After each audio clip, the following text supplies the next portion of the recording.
That's how we relax before the show. Yeah, that's our new EP, Yeah. acapella techno industrial. Yeah, you're listening to our new EP.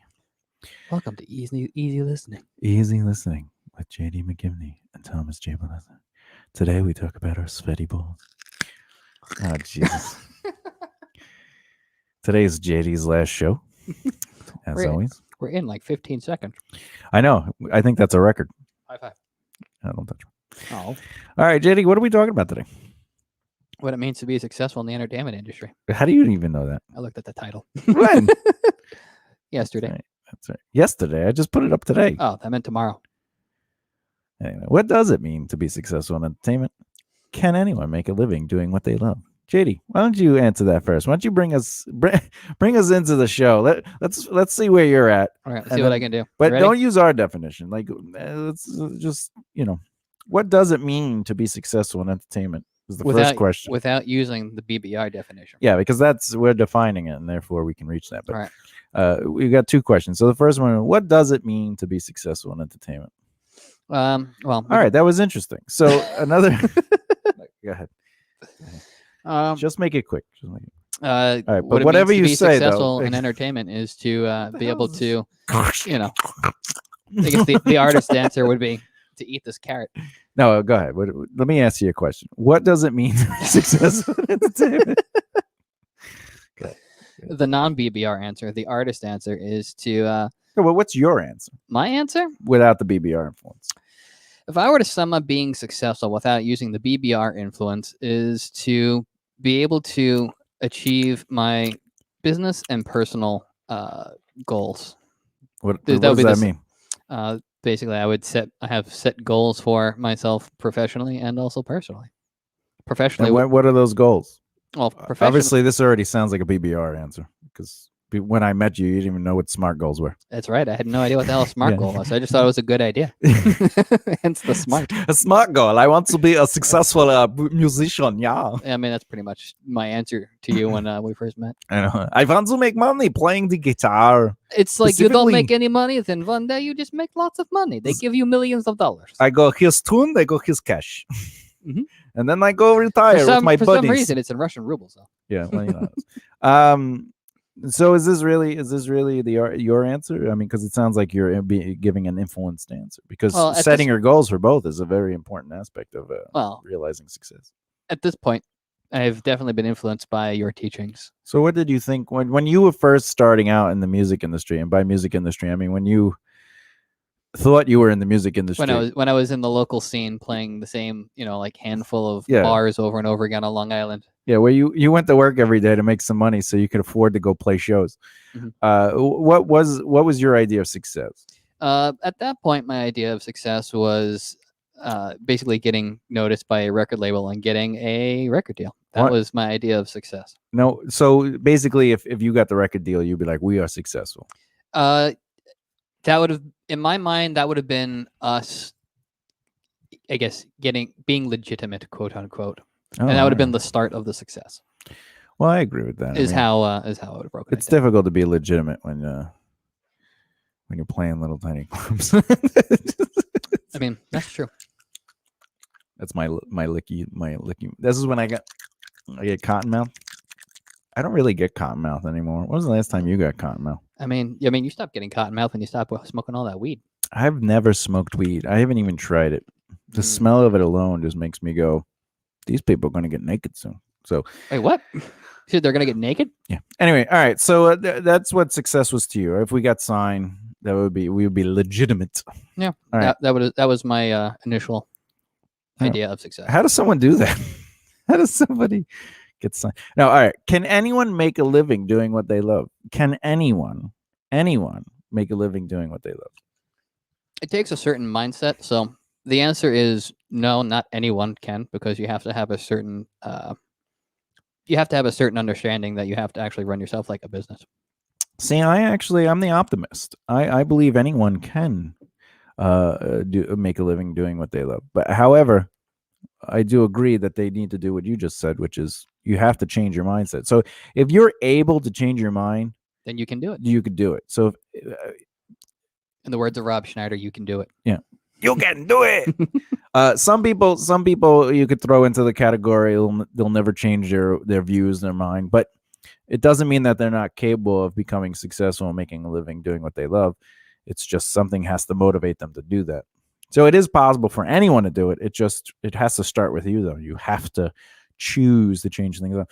If you go through life believing it's your way or the highway, or a lot of artists, what do? They go, well, I have to feel like I earned it. I have to feel like, I put in my dues, or I have to feel like it's like if you met a guitarist and they were like, hey, I could help you get signed, but I want you to join my band. In the beginning of an artist, they'd be like, well, I want my music signed, so I'm going to pass. And, That's something that I never understood, even before I met you, is the whole like having to quote unquote pay dues. Like it's like, why is it that we put each other through the ringer and like basically like go through like a quote unquote professional hazing to do, like just so people can like prove themselves. Like I never understood that. Like, yeah, well, it's the same reason with creative endeavors. Like if somebody creates something, they want to have the ownership of it. And when someone comes in and starts adjusting or giving ideas, there's pushback. That's just the artist's ego, which is also the reason people fail. Artist's ego makes you fail. If you think your success is based on you, you're already failing. If you're like, well, I have to be the one who writes this. I have to be the one that gets to the top. I have to be the one that meets the right people. I have to be the one that sells the thing. And it really comes down to what are your skill sets? Like me, if I was in any situation, I'm usually the talker. I'm the pitcher. I'm the not pitcher like pitchable, but I'm the person that pitches the ideas. You got that smooth radio voice, so that totally makes sense. Welcome to ABC 12374 Shark 8. Oh, we're Sharknado. Today we are going to be listening to smooth jams. All right, smooth jams, baby. But but that's my skill set, but again, my skill set is usually a majority of the tasks that are responsible for getting anything to the next level. You've also made it, a personal goal for you to have every skill set this way. Even if you can't do everything perfectly, you at least have a rudimentary understanding, so you can step in at least with an opinion. Well, I've been let down more times than not when it comes to people. Like I rely on people, and they always fail. And I say always because they always fail. I've never been in a situation where somebody has continuously 100% succeeded where I gave them hope, where I was like, I'm gonna give them a chance, and then they, because everybody does it, because I have high expectations of unity. I mean, that is that is true. That's true. It's a horrible thing, but does that mean I should give up on people? Absolutely not. That's right, because then I'd have no friends. Yeah. See, you can't get rid of me. I'm just stuck here. I'm actually a ghost that's haunting your soul. I'm not actually real. I know. That's actually my favorite thing about going to sleep. It's weird. I fooled you to think that I'm corporeal. Corporeal. Making up words. This is a ghost mug? What is that? His face is also a ghost mug. Next. I see what you did there. Yeah, I try. The spirit is going to get you. And that's not to say like people like JD don't succeed in some spots, but even in your successes, you have failures, which is good, because you have to. That's how you learn. I definitely feel like the failing is a good teacher, because it's like, don't do that. I think I lose people because of that, though. I think. What do you mean? Because they fail so much, and I rarely acknowledge their successes because they're so few and far between that it's not really a success to me. Like, oh, you got something. Oh, you did it, buddy. Yay. Finally, I did not have to go back and fix it. And then like they're like, but I accomplished. And then they're like, I'll do it on my own. And then they go and they talk crap about me, and they go do their thing, and then they don't succeed. Not nice people. But like the one thing that I've always didn't understand is like somebody would be like, let's do these things, and we're like, all right, but we got to do these things first, and they're like, forget it, we're gonna just do it. And then they go and they do the thing, but nothing comes out of it because they didn't do the other thing first. They'll be like, oh, let's film a short. Why? Well, because it'll be great. It'll show people that we can do it. But why? Like, what is the outcome? No, trust me. If we could do it multiple times, people will know that we can do it. But why? What is the purpose of that? Is it to make money? Is it to open up opportunities? Is it to bring people in? Like, what is the purpose of the thing? If the thing is just to make it so you could validate yourself and people are like, hey, you do that thing, Do we want to get hired?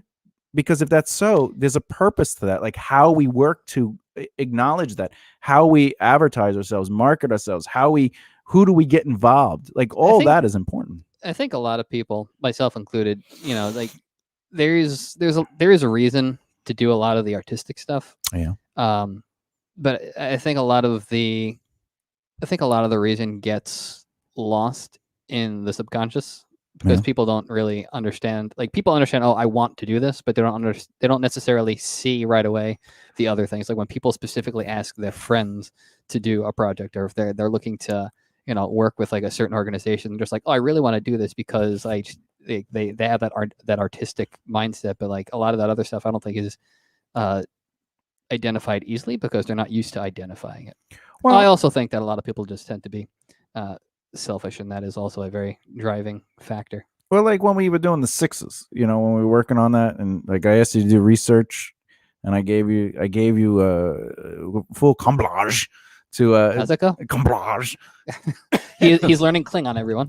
But in my mind, I was like, JD, do this thing. I believe JD will be able to do it. I had hope. And then you came back and you were doing research for something that had nothing to do with what our goal was, because it was artistically. You approached it like an art, like the artist brain. It wasn't a business brain.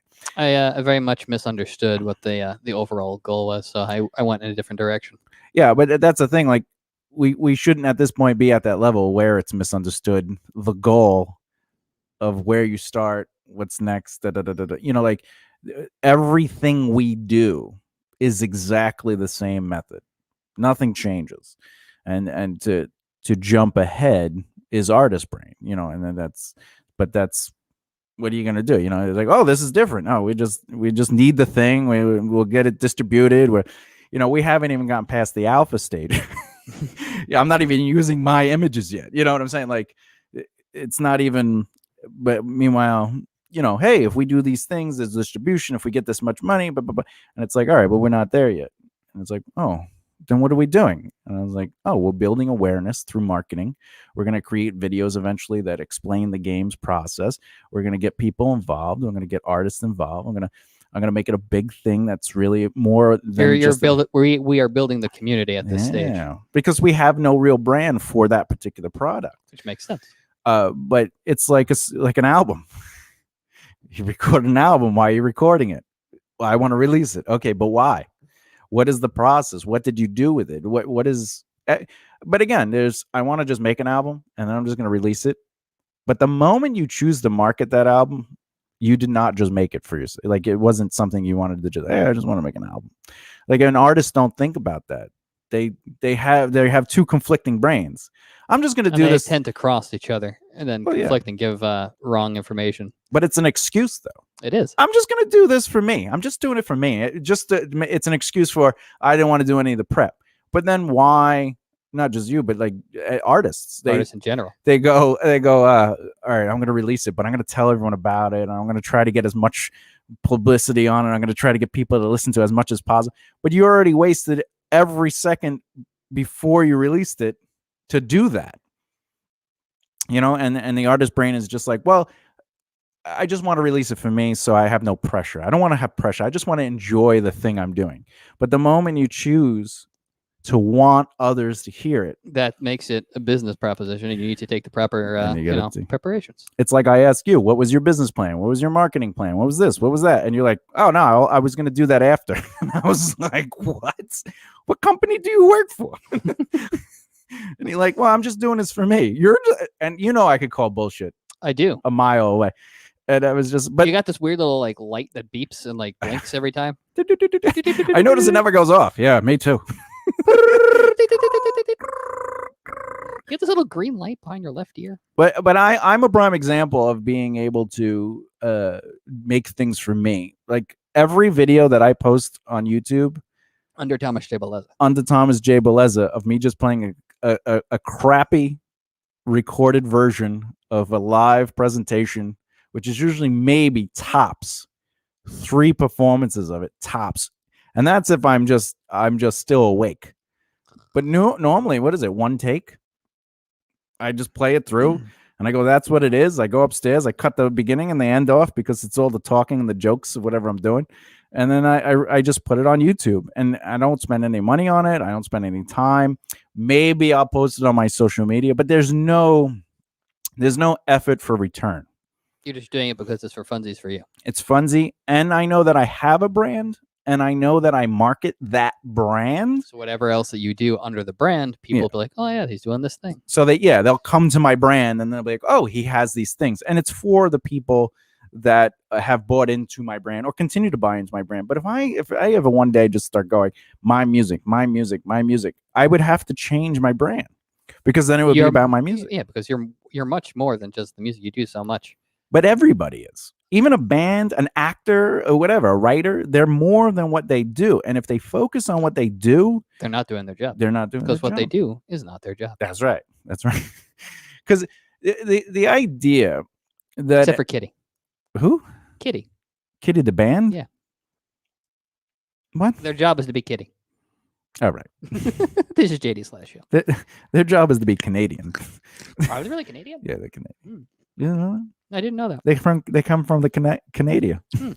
Maybe they can bring some They're very nice girls, by the way. I've never met Kitty. Yeah, they're very tiny though. The sister, the drummer, is taller.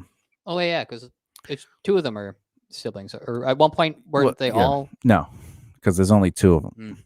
I think someone in the band died a long time ago, and then they replaced them. I met one of their newer bass players when we played with them. They weren't going to watch anyone. They were going to stay in their van. So before the show, we just talked to them without telling them we were in a band. And then it came out that we were playing that night. And when we got off stage, they were all like near the stage, and they were like, I don't know why you're on this show, because that was pretty good stuff. And were they like, is your hair real? No, they actually most people do like my hair. But what was funny is they didn't watch any of the other bands.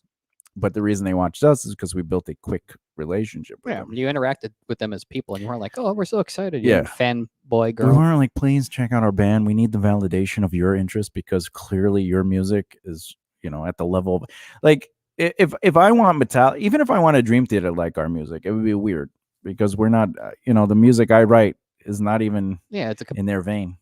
Yeah, I think that's another thing people get a little carried away with, like with artist brain, is that they get so focused on the art itself that, like, whenever they make it, they're like they compare whatever it is that they're making to like their idols, the people that they really care about and people that they look up to.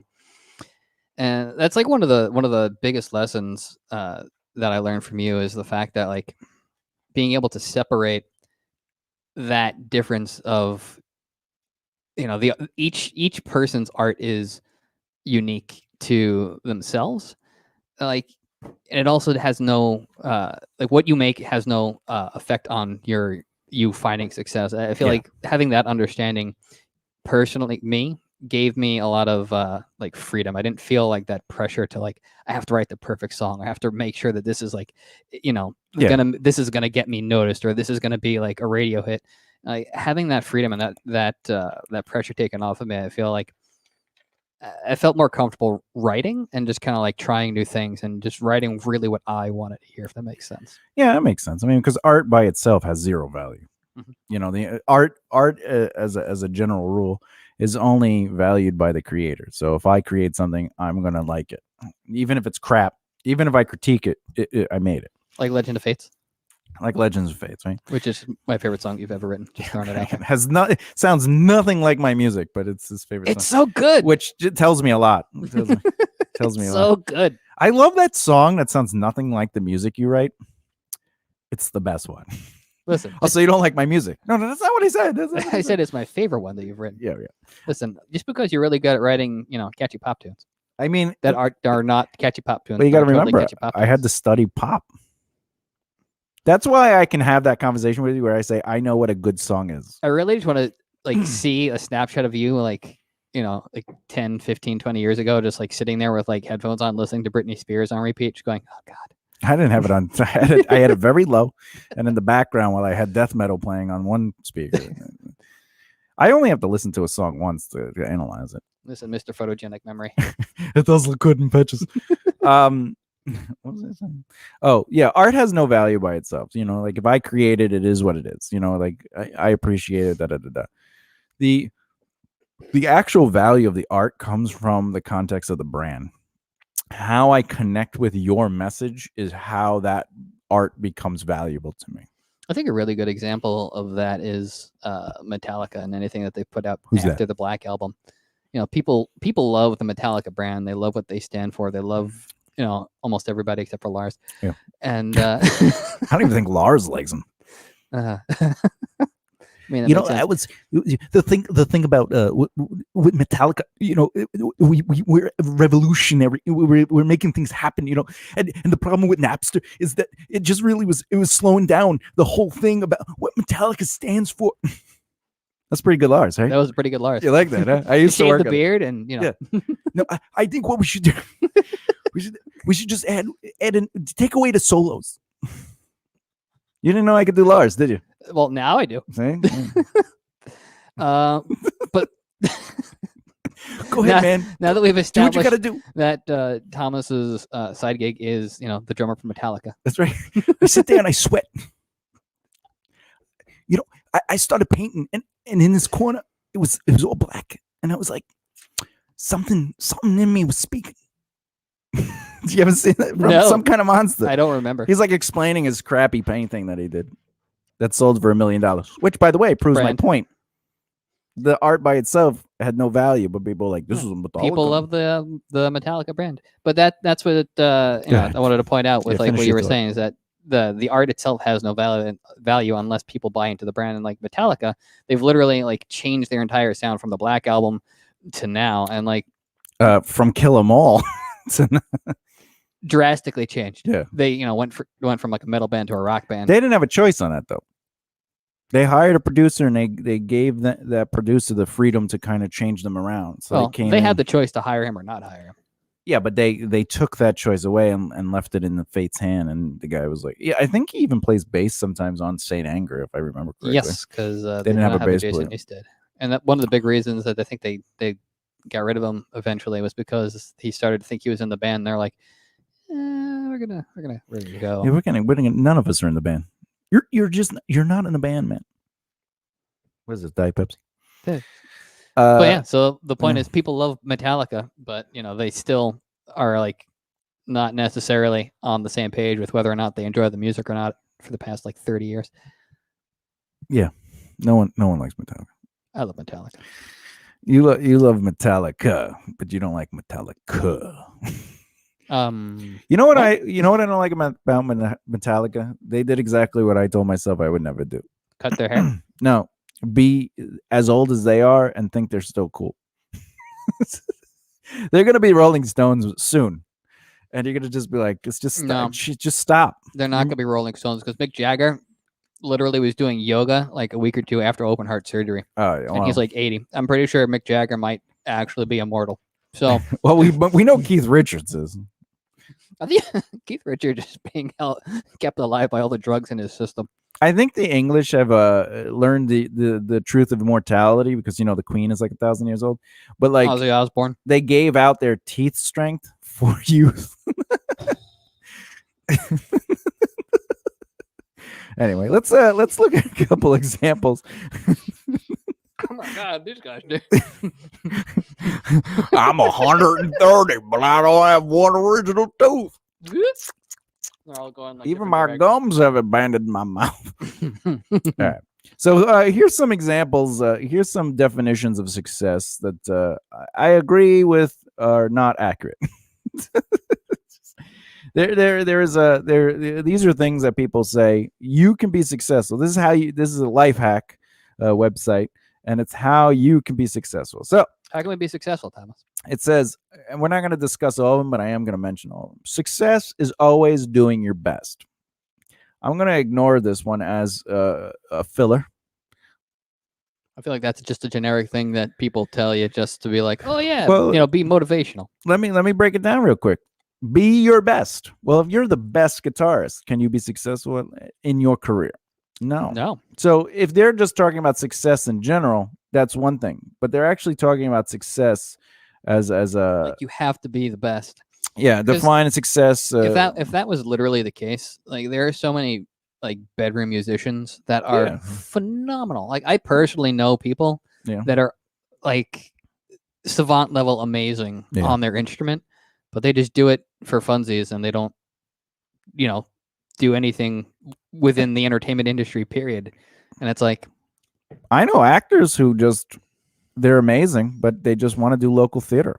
They have a great job they love, but they like acting. It's like a passion for them, but they're they not, don't see it as a career. They see it as like, it's like doing this on the side. which, we don't know why they do that, but they're the best, but they're not technically successful, but anyway, success is setting concrete goals.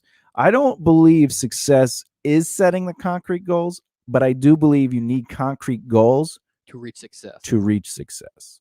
So this is a misleading statement. You're saying that this is more of a cart before the horse kind of thing. Yeah. Oh, I have 10 pages of concrete goals. I am successful, which is not true.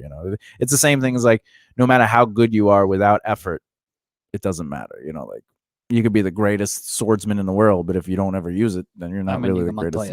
You killed my father. Prepare to die.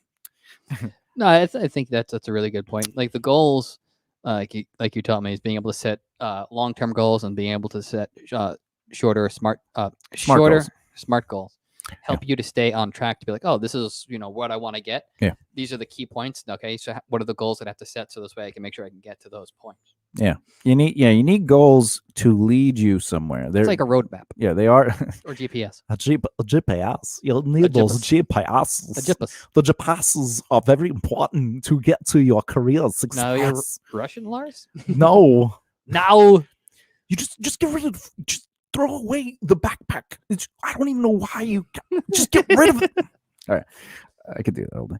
Success is having a place to call home. Let's see what they're trying to say. Home is where your heart soars. You are always successful when you can call a place home. Home doesn't have to be a specific structure. It can be a country. I don't agree with this. I think success is having control. Once you're able to say yes and no to anything, you have reached the sense of wealth, which in turn is a part of success. I think what this is trying to say, this is just personal. Go for it, artist. Understanding. I think it's trying to say you have to be able to give yourself a space where you feel comfortable working, kind of thing. Like it's not necessarily saying that you have to have a home. You have to have like a set place. Like this is you need to just be a homeowner. I don't think that's what they're saying. I don't know if I agree. You have to be. You have to find a space where you feel like you can let things flow and like actually plan things. And then you become stagnant. How so? When you're in a house of echoes, you cannot grow. If you feel comfortable just being able to do your stuff, they even say for actors, you should say yes to every role that makes you nervous. If you continue to act within roles that you're comfortable with and they're easy for you and you're in your safe environment, your career stops. You become that thing and therefore you don't grow anymore. Same thing as music. If you just focus on the thing that works for you, you're not growing as a musician. You're not growing. You're not in success. I think you're talking about something completely different than what I was talking about. No, the safe environment, to feel comfortable, to feel like, all right, I don't have to worry. I'm stress-free right now. I'm successful. I mean, I think that they're talking about like an office-y place to go to do your work, not necessarily. Well, you said it wasn't a structure, and they also said it wasn't a structure. Oh, well, then I take back my statement. Then. Yeah, please do, because we're about to get to. We need the bell. Where's the bell? I don't know. Got rid of it. Having a safe place to me is having the freedom to say yes and no because of wealth development through success. Having a place where you can go back to how's that success though? You gotta shake your life up always. Even the safeness should be the feeling of you can make choices. The moment you feel you can break that safety net and have anxiety for something, that's good. That means you're in control. If you could do things that make you uncomfortable because you choose to do them, not because you have to do them, that's your safe zone. Because I could fail at this, and I know that it won't destroy my life because I did what I was supposed to do. I successfully secured my foundation. I successfully secured my assets. I successfully secured my wealth, my power, my ability. Now I could just do things. Now I could just let me try something new. And now you're in a safe zone. But if you're in a safe place, a comfortable place where, it's just ultimately I could just kind of be me, why do you want to be there? You're saying basically finding a level of contentment and staying there. Yeah. I think if you're in a quote unquote safe place, it's dangerous. But if you're content with your life, hey, what do we got here? Nate back. Pimps. We are the pimps. Oh, yeah. Yeah, man. Hey, Nate. Nate is the pimp.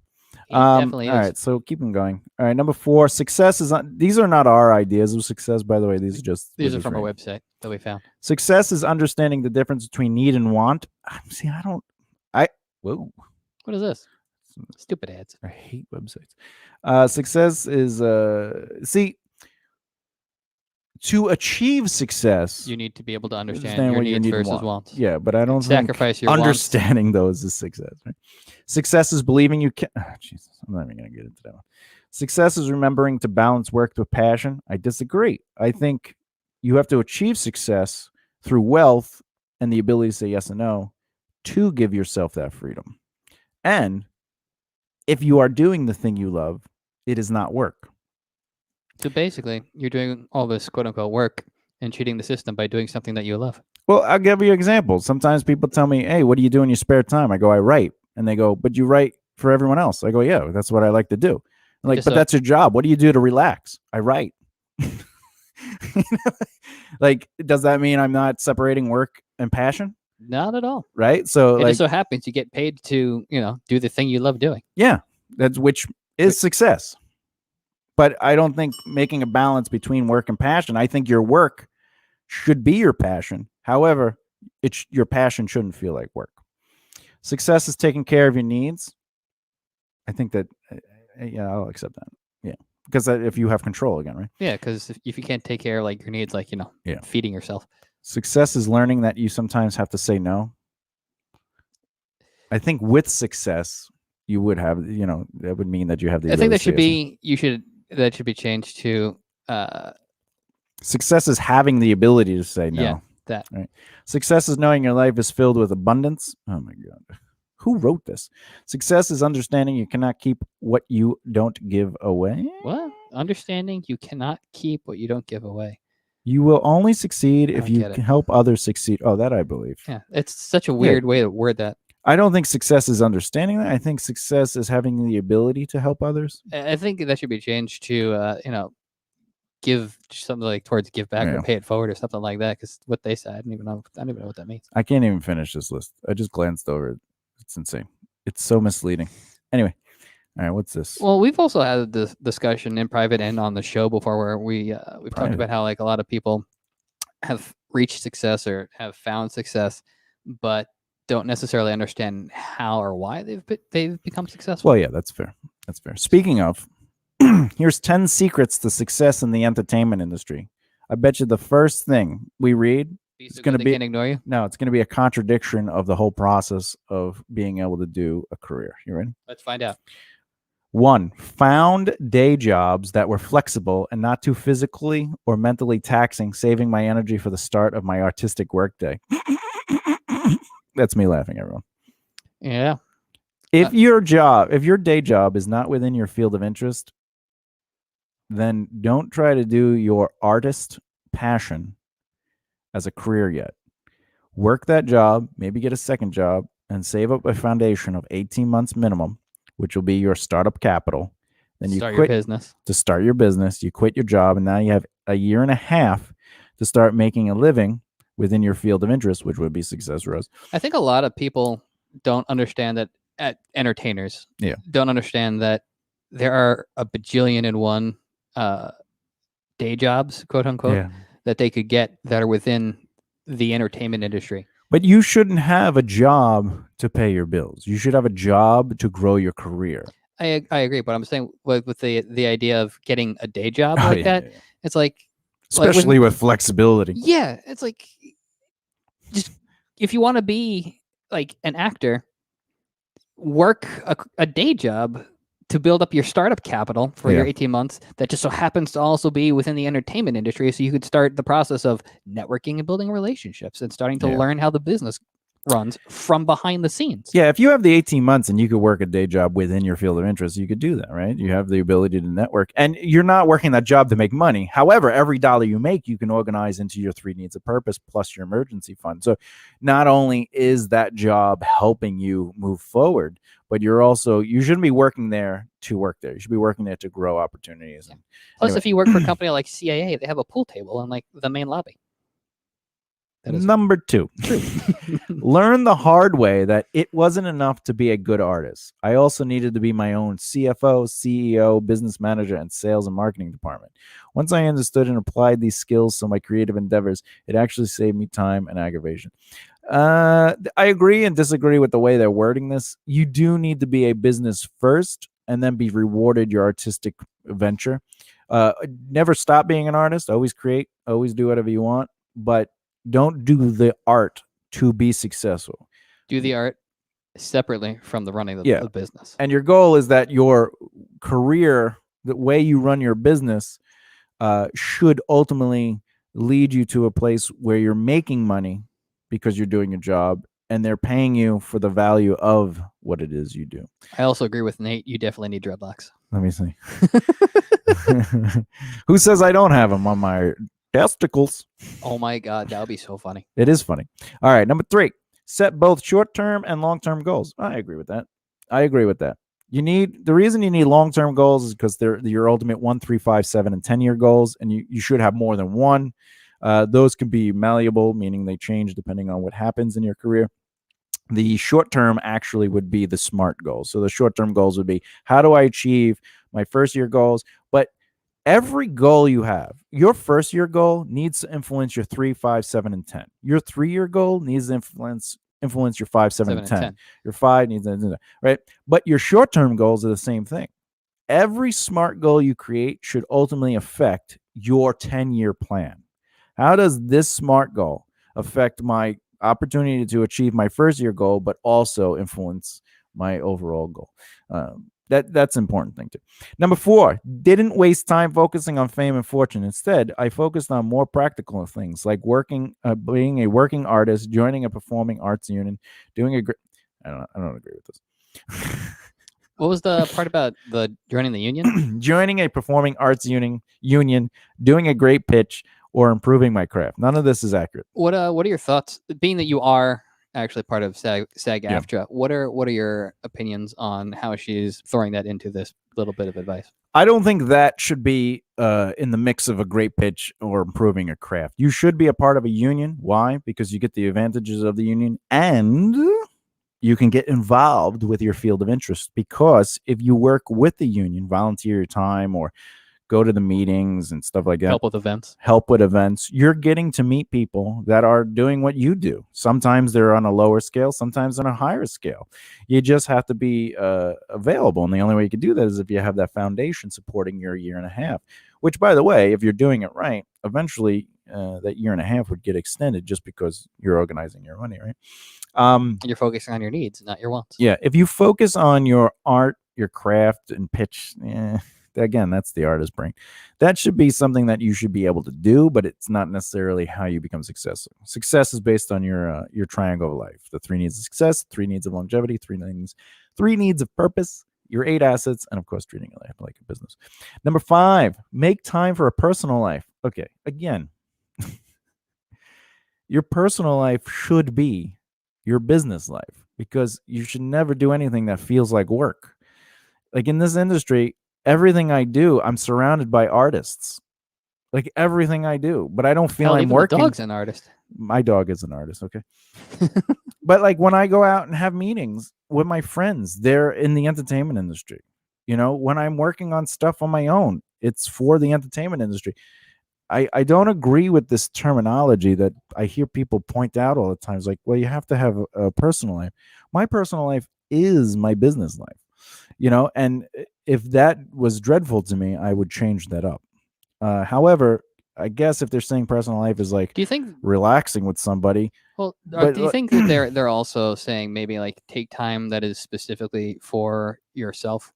because But what does that mean? well, there is advice that you gave me when we first started like talking, like the idea of creating time blocks. But one of the things you pointed out to me is that like always, in the middle of the day, give yourself some time. That's just for me to like focus on, like clearing my mind, making sure I'm not like overwhelmed. Your give myself meditation time. Yeah. So do you think that maybe they are trying to imply that instead? Maybe. But I also, when I say that, that's for your business. If you're not clear, if you're not calm, if you're not relaxed, you can't run your business properly. That is true. So you still need that. Oh, what's Nate saying here?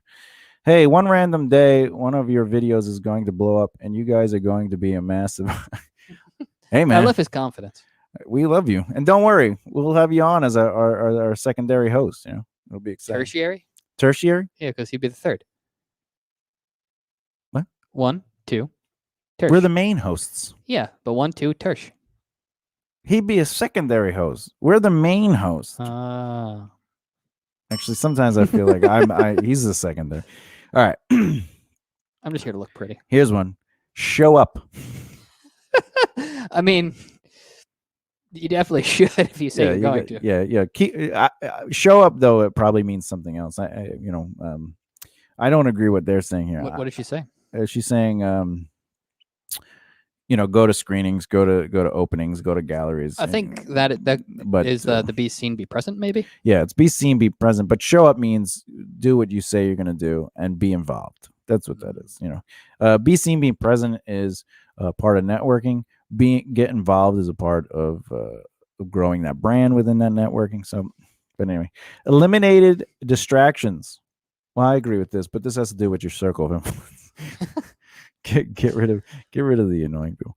All right, what do we got here? So, like the thing that you always say is like, if you're hanging out with people that are just want to play video games all the time, and you want to be successful, maybe you should reevaluate. I agree, and also I agree with Nate. Nate said I will replace JD starting next episode.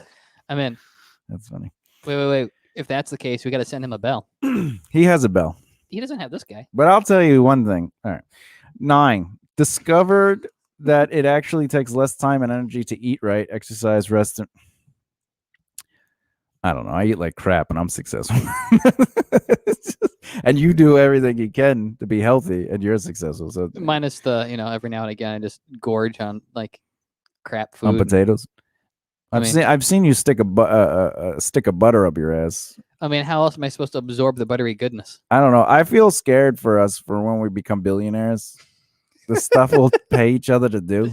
We already have the money, but we're like, for $1 million, would you do this thing? Yeah, absolutely. All right, do it. It'll just be like the two guys from Trading Places. $1. $1. I would totally film a YouTube channel. Like if I was a billionaire, I would walk around and be like, all right, if I gave you $100,000, would you do A, B, or and then as soon as I say yeah, I go, okay. Do it. And they're like, son of a bitch. All right. Number 10.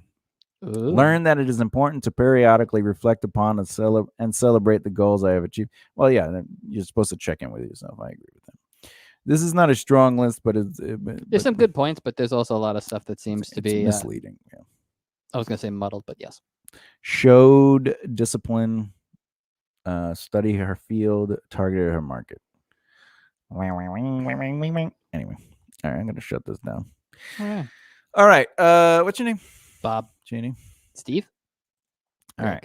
So one thing I've noticed about success for people is that they make choices to succeed. So meaning like they might choose to be friends with someone because there's a chance they'll succeed because of it. I see what you're saying. You're saying that everything they do is just motivated by success and not necessarily, being genuine. Which is interesting because now they're letting their understanding of what success is for them. Because again, we always talk about this. You should define what success is for yourself. But go off of that. But if you're doing something artistic to be successful, if you're becoming friends with someone to be successful, if you're marketing yourself to be successful, you will fail. And the reason is because if we focus on the result of what we desire, we're not necessarily focusing on the result of the tool. So what is marketing? Well, we're designing a brand to build awareness, to create interest that ultimately generates sales, right? So we should be focusing on that process. I have to have a strong, defined brand. What do I stand for? What are my morals, my ideals, and my missions? How do I represent that to get awareness for that mission? Right. So now I'm not focusing on success. I'm focusing on just building awareness to my message, to my missions, and to my morals. Ultimately, you're focusing on finding out who you are and being you. And as you always say, truth in action. How do I do what it is I believe in? Right. And then it's the same thing with networking. Like when you're building your circle of influence, if you're looking for people to influence your career, you're doing it wrong. But if you're looking for people to influence your behavior, then you're doing it right. You're doing it right. And that's the thing. Like we focus on what can I get out of this and not necessarily what can I bring to the table. Well, no, that's a whole other thing. But the idea that I do things to be successful is about me. But if I do things to allow success to come to me by doing the process of things, I will find a greater success with a greater sense of control.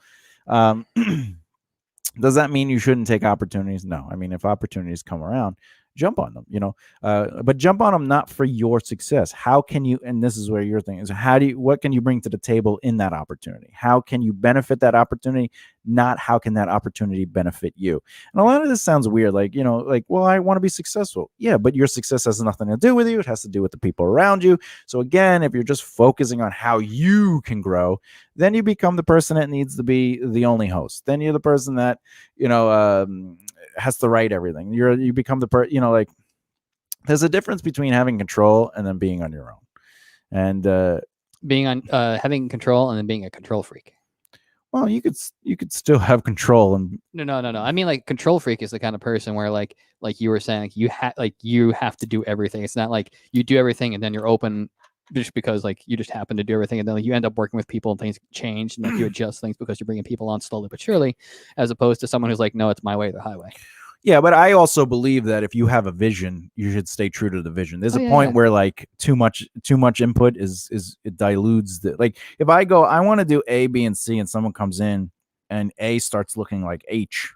It's like, then it doesn't work. Yeah, but this is not the thing I wanted to do, and you're not the right person for this mission. I want people that are on the same page, but can grow that A, B, C. And that's the difference between a control freak and somebody that's looking for a teammate. Yeah, but like that, yeah. Like I was saying, that's like healthy. That's a healthy thing, especially if it's something that like it's your brainchild. It's like, oh, okay, this is what needs to happen. Well, but like you're still open to other people's like ideas and input. Yeah, but not full ideas. But like let's say I was in a doom metal band, right? Hypothetically, and I hired like a bass player, and they go, it'd be great if we started just doing pop covers too. And then I go, well, with the pop covers, we would have to do it in a doom style. And they go, no, we should do it exactly like the pop song. Then I'd be like, no, it's a stupid idea. And they'd be like, what do you mean? I go, because that has nothing to do with A, B, and C.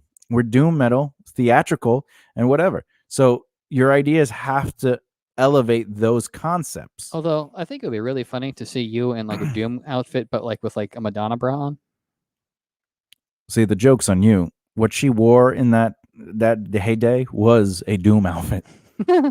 Because anyone with eyes would be doomed. Because they just poke them. But that's the other thing is, like, let's say you're working on a movie, and let's say I'm writing the movie, and someone comes in, and I go, all right, the movie's going to be a romantic comedy, but then their ideas are all about like this mystery thriller aspect, and it's like, but somehow an elf is involved. Yeah, yeah. Well, there's always mystical stuff in mine, but like the idea that let's say it's it's just about two people that watch each other grow up. They were best friends, and they get married, and they both have kids with people. But the whole time they were always meant for each other. And then like they're in their 50s and they end up together, and that's how the story ends, right? That's a very beautiful story. Yeah, like it doesn't matter how old you are. Love is love. They got there when they got there, right? Yeah. It took the scenic route. Look at this. I went to the Grand Canyon 14 times. I remember when I was there. Okay, so I got a question. Wait, let me finish. So that's the movie I want to write, as the example, right? What the hell's with my itch? So the movie is, again, best friends. They grew up since they were kids. They were there. They supported each other. There was always something there, but they never made a move because they were best friends. They watched each other get married. Yeah. And when they're 50, they end up together, right? So Then someone comes in and they write and they go, wouldn't it be cool if like you know, one of them though is like she gets stuck in like an occult, and like that's really how they discover that they really are there to protect each other, because the other person goes in and like has to, and you're like, what are you talking about? I mean, cults are totally romantic. You know what I'm saying? Like there has to be a certain point where the vision, you're asking people to help develop those story beats. How do we develop them as children, them growing up, how they help? What is the fault that happens, and then ultimately, what's the big conclusion where they get together? Why? Like, how do we build on that? That's why I'm asking you to be a teammate. When I join someone's team, I'm not there to change the theory. I'm not there to, like, if you ask me to join your fish company, like you're like, hey, I'm going to open up a fish store, and I came in, I go, you should start selling like, dogs. That would really be tipping the scales. I'm not thinking about your vision. I'm just thinking about, what, dogs sell, so you should have dogs. But I'm not thinking about how to make your vision work. I'm just thinking dogs sell. Right. And that happens a lot, especially when I work with people. They start just ideas like, if we do this, it will work, but it's not elevating the idea. And the idea, like when I listen to your music, I give you advice to better the songs. I don't tell you should be writing doom. I don't tell you should be, sometimes I say you should, Aguero, but that would make any song better. No. The Guero. Lately, it's been what was it? Hurdy-gurdy was Hurdy-gurdy. No, harp. Harp was a new thing. A harp, a hurdy-gurdy, and because everything that JD says about my music, he's like, what really would make this song stand out? Violins. No, strings. And I'm just like, how about you go inside? But to be fair, I still stand by that. Yeah, me too. But anytime you go into a team, if I go to someone, I ask them to be a part of my team, the reason is because there's something about them. I want them to help elevate the ideas that are set forth. Not that what I have set forth is written in stone, but to make that project successful with the team, they have to see how to make those elements successful. You have the idea, you have the basic roadmap, and that's kind of the guideline. Yeah. Like when I was working on the circle, like sometimes some of these crazy ideas would be thrown out, and I'd be like, but why? Why is Barney in here? The show by itself, without giving anything away, is already insane. Like the concept of the show over the course of 12 episodes, not even the 5 seasons, 12 episodes, you're like, this show, what is going on? This is crazy. Yeah, no, it's definitely crazy. It's crazy, right? But there was more that wanted to be involved, and I was like, let's make it about this kind of feel. And then like I asked somebody to direct one character, and they're like, we should do this with that character. And I was like, what do you? That has nothing to do with the show. Enhance the elements of what we want to do, and however you want to enhance those elements, let's talk. Because I might not see. There's like a really cool. One of the directors that Joe Rosario, he came up with an idea about the circle scenes where the camera kind of like moves around on a steady cam, and we like kind of move around the room. Are you talking about like in the actual, like where they're all together? Yeah, the actual circle scene, right? And he was like, it would be really good to move around. Then I was like, oh yeah, especially if it was like a one shot. None of that has to do, none of those examples of making the show better in that situation have to do with changing the fundamental aspect of the show. It's how do we visually show it? Yeah, which would elevate and stuff like that too, especially when we're done with like a one shot. Anything, I think anything done that's done. Shots, yeah, one shots of the. I'm notoriously famous for doing one takes. So like if a scene is 10 minutes, you'll do the whole 10 minutes. I'll do the whole 10 minutes in one shot. I try to get as many cameras in that shot as possible, and then that's it. That's the shot. Angle. And then I'll do like mids if I can and stuff like that. But my thing is I want to try to capture the feel of the actual moments. Yeah. You, I guess is a slight off topic, but you never saw the movie 1917, right? No. It's shot as a one shot. Yeah, but it's not a one shot. Yeah, there's definitely, you could, if you are watching, you're like, oh, this is where they had their cut. Yeah. But like the way it's done, it is so seamless that I think you of all people would really, really appreciate watching that movie. Not for like despite the fact that it's like, you know, a war movie, I think you watching it as the one shot, you'd be Yeah. like, this is amazing. Well, did you see Birdman? I did not. That's a one shot. And they did Oh. that before that movie. And also, I think it's The Room. I forget, but Alfred Hitchcock was one of the first people to do a one shot. But it's definitely not The Room, because that's you know, no, there's Tommy a. Wiseau. I don't. Tommy. Oh, is there? There's a There's a- couple movies called The Room. One is The Room. One is The Room. Alfred Hitchcock. The One shot movie. There it is. Rope. It's called Rope. Rope. It's not a real one shot, you know, like they'll go into somebody's back and like, you know, they come out the front of their chest, you know, like for the shot. So it'll fade into the black of someone's back, and then they'll just keep walking through them, and then that's like the new shot, you know. So or they'll like go through a room that's dark, and then when they come out on the other side, you know, like there's definitely things they do, but he is one of the first one shots. What is the longest single shot in a movie? Ooh, what is that? There have been movies where the entire movie is a single take. The best I can find based on quick research are Russian Ark at 96 minutes and Time Code at 97 minutes. Wait, didn't they just make a martial arts movie that is one take? I think yes, because we were watching that One trailer for it. Shot martial. Oh no, I don't think the whole movie was. I think it was like the longest fight scene that was one take. The movie is a fight scene. The whole movie? The whole movie is a fight scene. What? Just imagine the level of like. Ooh, Old Boy, the original had a one shot. Oh yeah, no, that's the side scroll scene, I think. We're getting off topic, but anyway, success. You know, the way to be successful with other people is if you ask someone to join your mission, they should be there to elevate the purpose and to be able to do a one shot. And do one shot. Like, you know, if your mission is to help the homeless and you bring someone in and like, oh, we should get basketball teams involved. Why? Well, because we could do like basketball tournaments. Why? Are we raising money for the homeless? No. Like, because we could. You could build a community around basketball. The community. It's like that has nothing to do with the homeless. Well, we're not. Getting away. You are in the wrong team. You know, like it's not a bad idea. It's not elevating our mission statement. You know, which is to help the homeless. Yeah, like when I, you know, again, when with BBR, I asked people to join, and I was like, "This is our mission, and we want to help people." And they were like, "Let's film stuff." And I was like, if we help people and we build a school to educate people, that will finance literally everything we want to do. And now we don't have to go to a studio.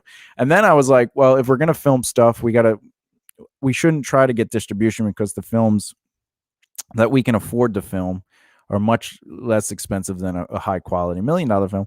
So why don't we just distribute it ourselves? And people were like, well, I don't know about that. Don't you want the distribution? I go, who's going to buy a film?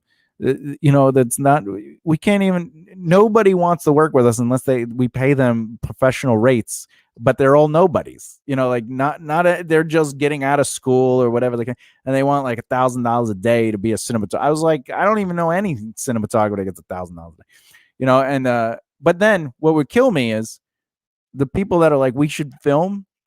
And I'm like, well, we can't find anyone that wants to work with us and grow with us. They'll go literally film something with their friends who have equipment and they just do it. And it costs $0 on the budget. But then they'll raise money, and they raise the money so they could pay themselves and not the crew and not the actors, you know? So, which is kind insane. of a dick move. Oh, it's insane when I see that.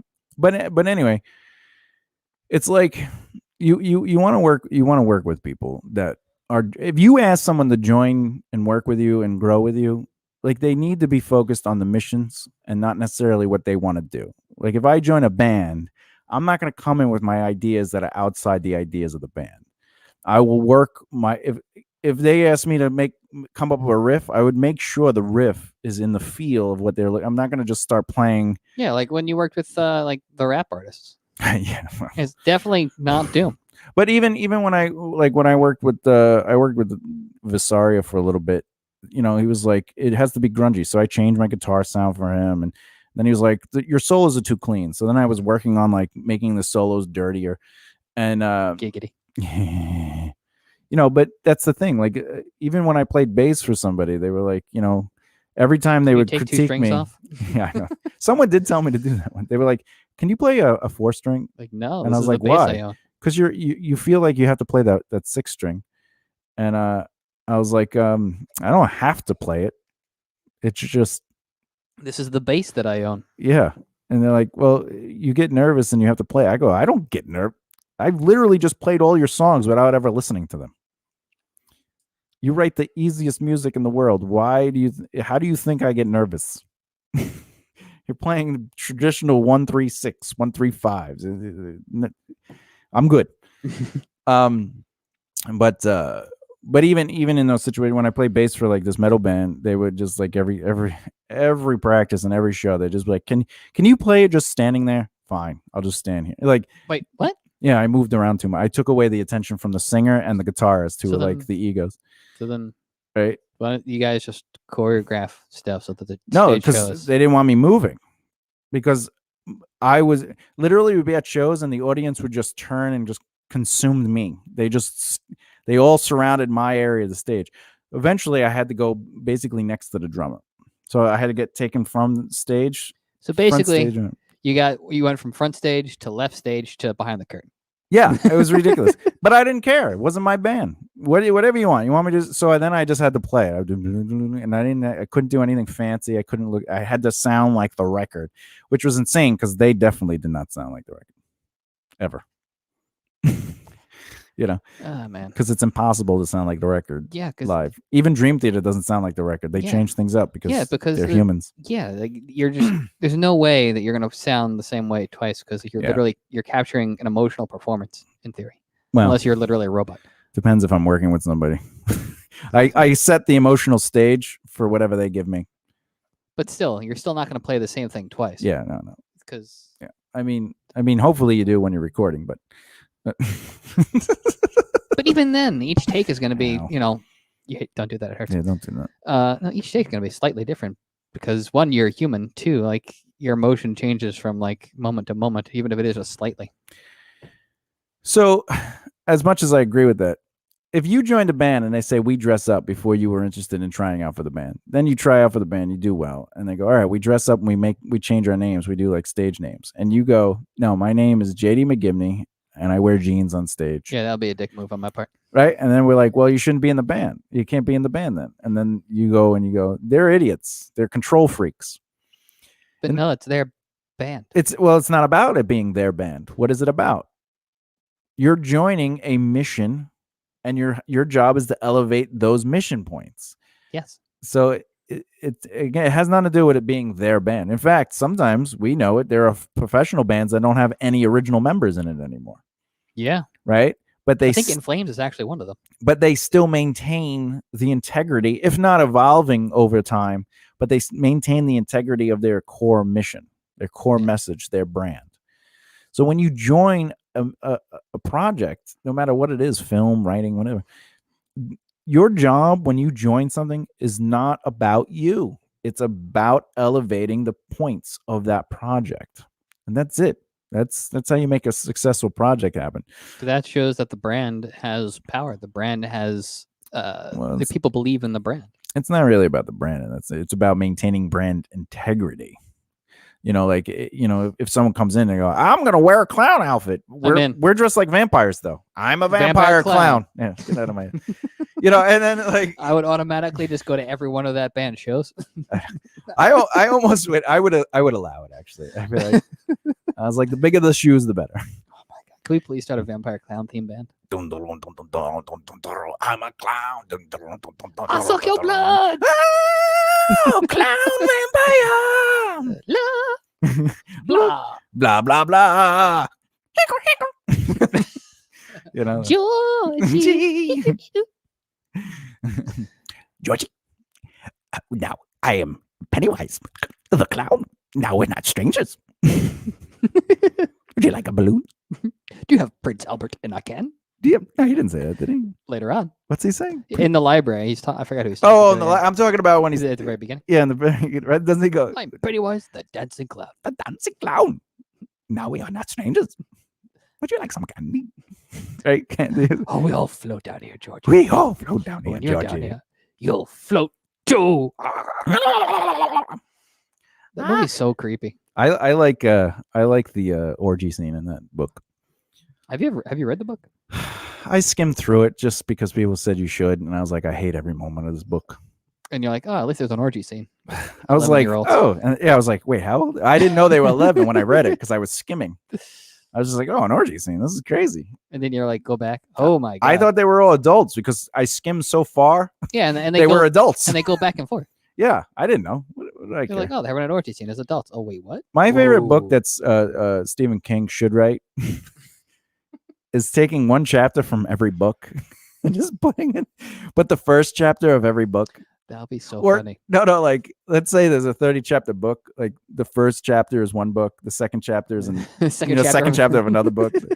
I would, because that's basically his stories. They're all connected. The world. I think it'd be really funny to see like the Dark Tower done that way. It's like chapter 1 from book 1, chapter 2 from book 2, chapter 3 from book 3. But book 2 would then be interesting. Yes. Oh, good. I only have a second. This chapter's terrible.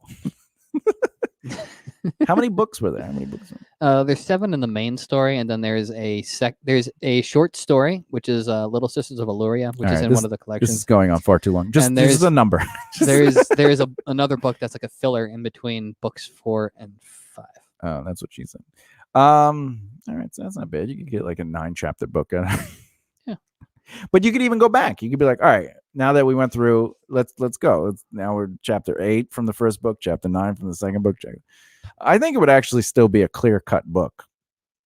I don't think he's that interesting of a writer to where it would like destroy the, the narrative. I think it would maintain its narrative. I stand by that.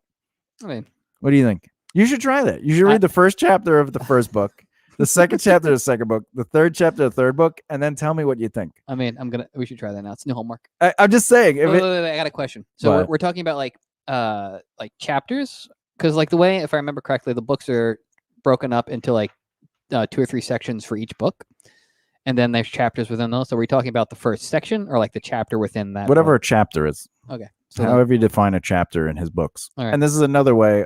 He's an idiot. I'm gonna do chapters. I'm gonna do sections, and then in the sections there will be chapters, but they will not be chapters to the book. They will be chapters of the section, and when we get to the next section, it starts back at chapter 1.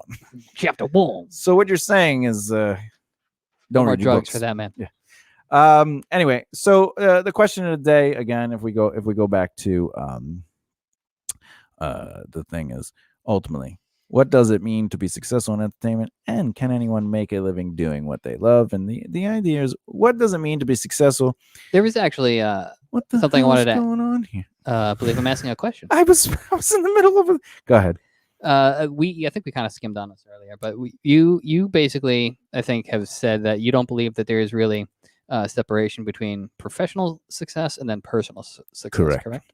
Because in theory, anyone should be pursuing a career that they are actually passionate about, something that they love. Yeah.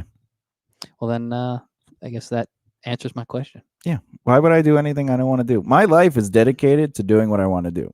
Everything I do is because I want to do it. You know? So I guess I do have something I could add on to that. Oh How do you yourself want to travel? And like I think you've mentioned, I don't want to travel. Well, I would like to travel. There's a difference. So would you consider that as something under the professional success, or would you lump that as like more of a personal? What do I learn when I travel? Gaelic. It's my Gaelic. What's your name? Safarn? No, it's Sarah. Oh. Looks like, what's this? That's He pumped my gas on the way over here. That's funny. Traveling for me would be data. The experience of people in different nation, how it differs, a different culture, history, the visuals, everything of it would create an emotional movement. The haggis. Haggis. So I try to explain it like when I watch a movie, I'm working. Research. It's research, yeah. Like how is and it's just subconscious where I'm like analyzing the movie and I'm like, all right, okay. Did I like it? Did I not like it? Why? What did it work? Oh, look, this is the end of Act 1. Here's the midpoint. Here's I'm always working because that I've turned my life into my passion. It's not like I'm a mechanic and I come home and then I'm like, I'm gonna write poetry. if I wanted to be a lifelong mechanic, I would own a mechanic shop. That would be my goal. How do I open a mechanic shop? How do I eventually not be a mechanic at my mechanic shop and then open a secondary mechanic shop? Run the business. Yeah, I just want to run the business. I want to go in once in a while and tinker when I want to. If I want to work on a car, I can, not because I have to. And but that's the goal for anyone. If I wanted to be a coffee shop owner, right? I would work in the coffee shop business. I would learn the business. I would understand the business, how much it costs to run it, blah, blah, blah, blah, blah. And then one day I would have to be able to open up a coffee shop. And then at that point, how do I not work at the coffee shop? But if I want to, I can hang out at the coffee shop. Like, that's the goal of any career of success, is even as a writer or an artist or a producer, the goal is, how can I own a studio, or at least the concept of a studio, film my own stuff, act in my own stuff, write my own stuff, direct my own stuff, and then distribute my own stuff, and then choose not to do any of that and allow other people to do that and still have control over the financial aspect of it. That would be success for me. Same thing with a band. If I wanted to be successful in music, what would I do? I would want to create a record label of some sorts. So my goal would be, how do I play with as many bands as possible? How do I work within the industry? How do I get involved with the causes for music? How do I, now I know the business, right? That's the first 5 years of my life or 10 years of my life. And then you go, all right, how do I shift that to, how much money do I need to run a record label? And not for my music. Yeah, you're doing it so this way you can build up on the community itself. You're able to give back. You're able to provide yeses for other people and help other people grow with you alongside you. Yeah, but once my record label's grown, what do I get to do now? I get to release my own stuff because now I wrote this album. Let's just put it on my right. But then what do I want to do? I don't want anything to do with the music industry. I want to be able to be in the music industry. So that record label gives me the freedom to go on tour if I want. Hey, your band wants to go on tour and your band wants to go on tour. You're both on my label. Let's go. I'll open up. Woohoo! Now I get to do what I want. You know what I'm saying? Like that's really the goal. The same thing with comedy. Like, people think, oh, I'm just going to do comedy. No, you want to get to the point where you're a producer, where you own a tour, where you own, whatever the case may be. Like the Blue Collar Comedy Tour. Like the Blue Comedy Tour, yeah. Or podcasts. Let's say we wanted to really be successful podcasts. Our job would be to open up a venue, like an office, that allows people to use the space. They pay us to use the space, or we find people we want to hone. We pay them, and we hone them. Ooh. Or we create ourselves as an agency. We hone them. We don't pay them. They don't pay us, but we make money off of them through their sponsorships as they make money. That means we have to build their sponsorships. That's the job, right? As an agent. And eventually, the place is so powerful, we don't have to be there, but we still have a pod show because we want to. Like, everything you want to do, you need to grow to the top. You need to be able to have control of the ability to say yes or no to things that come across your way. The moment you don't have control, you're Salma Hayek in Freda, where she was forced to do She was forced to do a lesbian scene, even though she didn't want to do. But the monster Harvey Weinstein was like, well, I'm going to stop the money flow, and the film's going to be stopped. So she's like, all right, fine, we'll do it. And then he showed up and he watched two naked women have sex, lesbian sex, and he watched it, and he gave them money, and that's terrible, completely terrible. People like that just need to be flayed alive. I mean, he's definitely going to be flayed alive in jail, but like obviously that's not her fault. That's just the system that's placed. But if she has, I think now she has like a major production company, and like, you need to have the right to say yes and no to things. And that's really success. Where we talk about success. If you can create the power to help others, that's why I say, again, like, if I got to the point where we had a functioning studio process, we can take on other projects that we're not working on. We just, have ownership over. I have a question for you. Financial aspect. What? Do you think all the time? When is it that it became more, I guess, a regular occurrence for actors to start creating their own production companies? Because like one of the earliest people to do so was Charlie Chaplin, I believe, who made he owned an actual studio. United Artists, which is still around today. Yeah, but like that was like few and far between. It was like unheard of. But like, at what point, At what point did it become common practice? Because I feel like at It's this not point, common practice that people create studios. It's common practice that they create Production huge production companies. at what point did that become more commonplace? Because I feel like I would say about nowadays- the 80s. Really? Yeah. I mean, So- Richie Teakin, who just passed away recently, he started a production company to do the Eddie Murphy movies because he was an Eddie Murphy. He managed, first of all, he had Comic Strip Live. He was the owner of Comic Strip Live because he loved the comedy industry, so he wanted to be around it. So he just made the venue so that he would always be around it. There was multiple venues that were called comic strips, but when by the time he passed away, it was just the one in the city.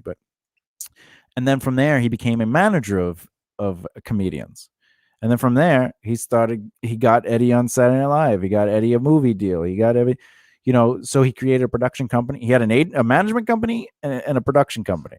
And then he started working with I forget his name, but he died of a cocaine overdose. Holy crap. And also Jerry Bruckheimer and this guy, not Teakin, but the other guy, were partners. And Bruckheimer wanted to do television, and the other guy didn't. I think we were talking about. Yeah, this we talked recently. about this a while.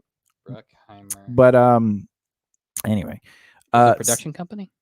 well, Bruckheimer, I think it's just Bruckheimer. Yeah, but the other one. They were a partner. It was the same company. The guy died, right? So Let's see. you just got to go. What production company Wikipedia. produced Beverly Hills Hills Cop. Cop? Paramount Pictures and Eddie Murphy Productions Inc. That's funny. That's funny.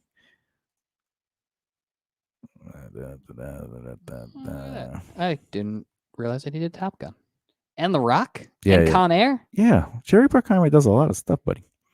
Anyway, but moving on. So the idea is, even someone like that, like Richie Teakin, he evolved to have the power to just be around that industry, and he helped people. It wasn't just for him. He just liked being in that industry. I mean, every time I went to go to the comedy club, he would talk to me for like 2 hours. He just had me come in the office and we would just talk for 2 hours. And like the comedians I was with when we were doing Top of the Bottom Pile, sometimes, they'd be like, hey, can we go? We've been here for a while. And you'd be like, fine. But I would have stayed there all night. As long as he wanted me there, I would, because I had already developed a relationship. You're just hanging out with your buddy at that point. I was I wasn't like I didn't need a sense of urgency because I already had the relationship. Yeah. To the point where I went into to do a pass. Like I went into perform to get passed, and he was like, "What are you doing? You're already a top comedian. You don't have to worry about it." I was like, All right, in my head, I was like, I ain't a top comedian. But the way he looked at me and valued me, he was like, "You don't need to audition." I was like, "Okay." That's really nice. It's really the beard. It's the beard. I've started to my think. schlong. Well, I mean, No, the schlong. They move really slow and they hang from trees. That's a sloth. Oh Jesus! No wonder I got kicked out of school. Oh God! Look at the size of that schlong. What? Just hangs there. What? It's hairy too. Why do they keep sending notes home to my mother? Look at it just growing all slowly down that tree. Oh, Look, the two schlongs are fighting. what is that coming out of its mouth? Ugh. That's a sloth. Oh, My bad. Well, that's a weird looking penis. I ever tell you I used to call my dog? I had a puppy, little tiny boy puppy, and I called his name was Penis. Oh yeah, you did not, but that's really And funny. no, it's not. It's a joke I used to do on stage. And I was like, "Oh, you want to pet my penis?" And people are like, "Oh, this is a beautiful dog." And I was like, "Yeah, his name's Penis." And they're like, "What?" Yeah, his name's You're petting penis. your dog won't stop licking my face. Who won't stop licking your face? Your penis won't stop licking my face. That's right. Penis won't stop. I'm gonna start calling the dog penis now. Please don't call my dog Penis. Oh, penis. Hey, can I eat it? I love penis. Can I eat it? Whatever you need me to do, I'll eat it. We got them like those little was it the buffalo penis treats? All right, listen. They're called bull penis. Bull penis, whatever. The bull sticks. All right. So, do you have anything to conclude on the show? You wanna? No, I think we pretty much Here it is. touch the bases. You're the basis. What I'm does it definitely mean not to a be bassist. successful? More of a guitarist. I got tiny little baby hands to be a bassist. You are definitely not a bass player. I'll just throw that out there. When you hear his new album, you're gonna be like, "Who the hell is not playing the bass?" Well, at least one track is not me. One track is played by an actual bass player.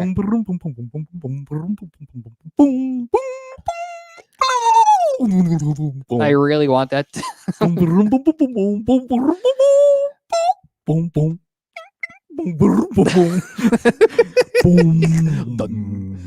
we just do that now? I'll give you the vocal mic. You can just do all the bass tracks like that. I would totally. I'm in. I'll be like that band. Van Canto. Van Canto. That band is battery. What is it? Battery. Oh yeah. Battery. And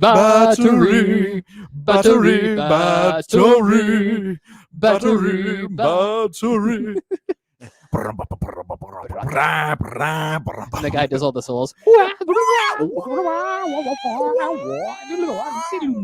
Battery. Oh god, that band is so ridiculous. They have a drummer, but like everything else is like all a cappella. If I played bass with my mouth for your music, everything would be high tone. Boost all the lows. Get rid of all the highs.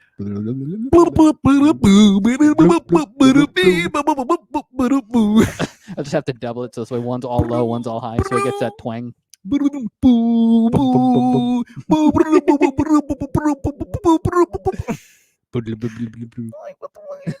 just happened? This is the most ridiculous version of the song that I will ever listen to every day. I'm in. Have you ever see this would be an example of control versus not control, right? If somebody came in and played, let's say you were like, hey, do you want to play guitar? And they're like, yeah. And you're like, I wrote all the songs, you got to play the guitar exactly how I wrote it. And they're like, well, you know, there's a way you could just kind of like, we're not playing the same thing if I play these voicings. And you go, no, that's not how we need this to happen. That would be considered like control. I would be open to suggestions as long as like whatever the general gist of what was going on in that specific section or that specific song was still going. I would be into it. Yeah. What if you were soloing and they're playing rhythm and they go, why can't we both solo over this part? I mean, if it works, it works. What if their solo is better? Would you not do your solo? You would go to rhythm? It depends. If it sounds good together, I would do it. No. Like your solo sounds terrible with the two, but their solo alone sounds better than both. Then probably let them just do the solo. You'd be like, all right, you go stand by the lighted microphone. Because there's gonna be a microphone in the center of the stage lit. Because there's no singer. With just a little like cutout of David Hasselhoff's face. That would be funny. Out of time.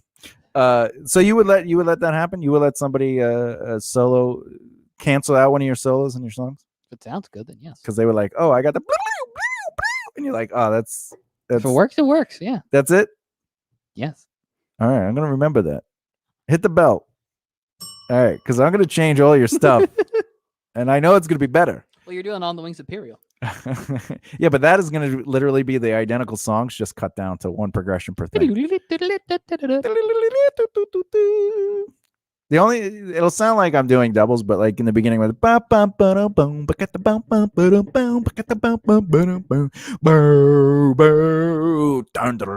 know, it would all be just one progression.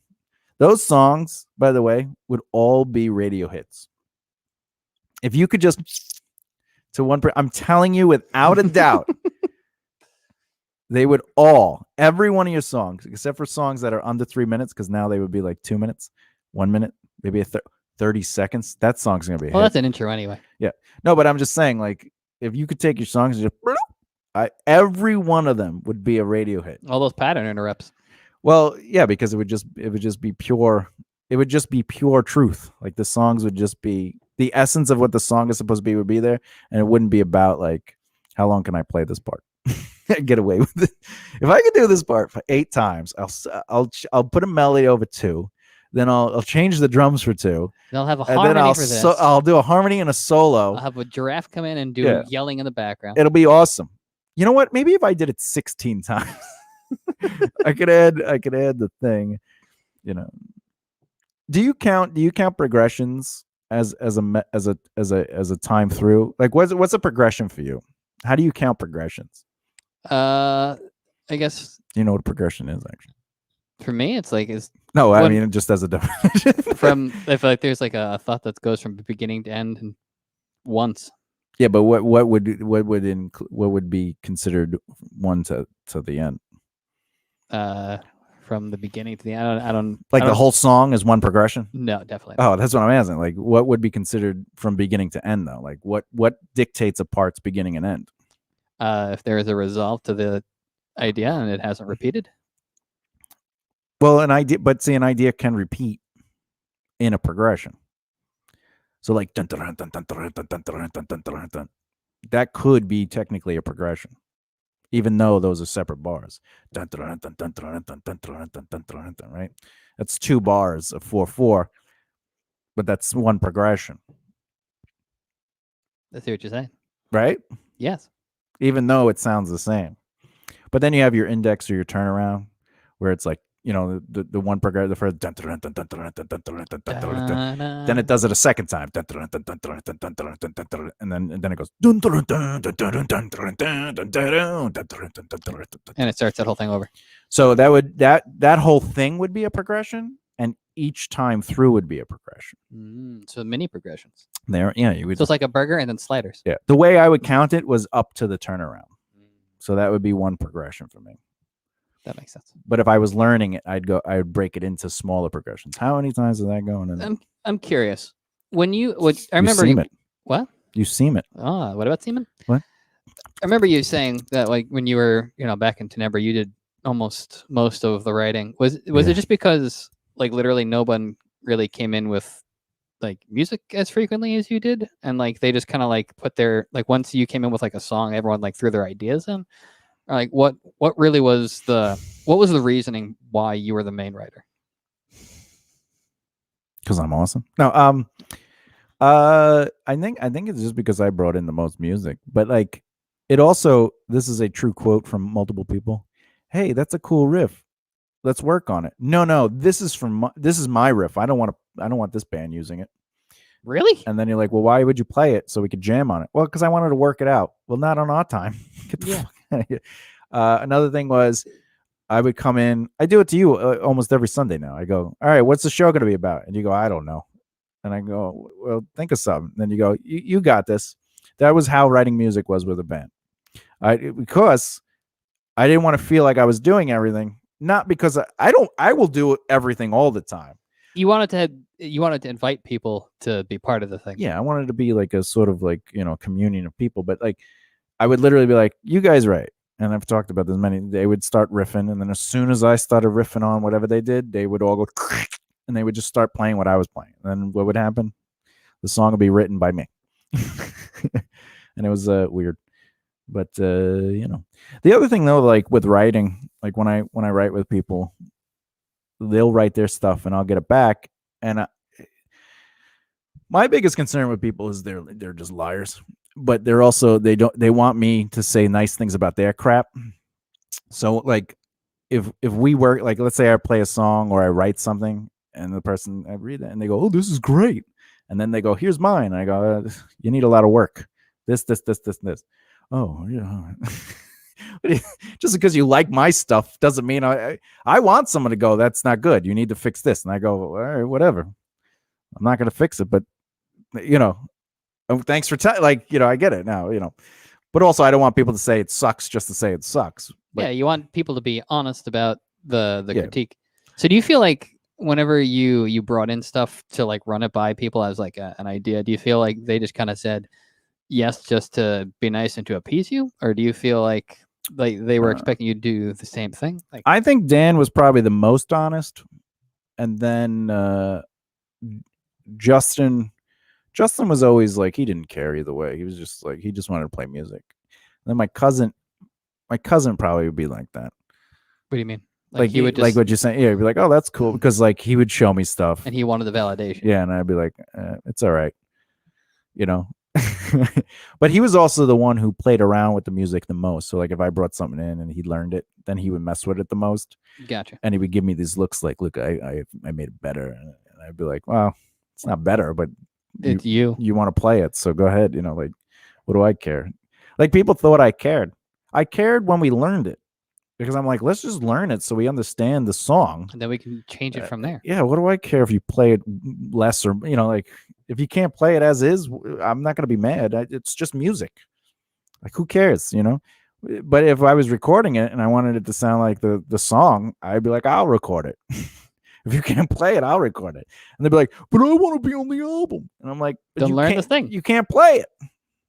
Like why am I gonna waste my time? Have you ever been in a band like before Tenebra where it was more of like a collaborative writing process where like you would get together and jamming? Because is it because it just never happened, or is it because you just absolutely hate the jamming aspect? I like jamming, but I hate it. Like I like the concept of jamming, but I hate jamming with people because no one knows how to jam. Like the only time I enjoyed jamming is when I jammed with people that were like 10, 20 years my senior.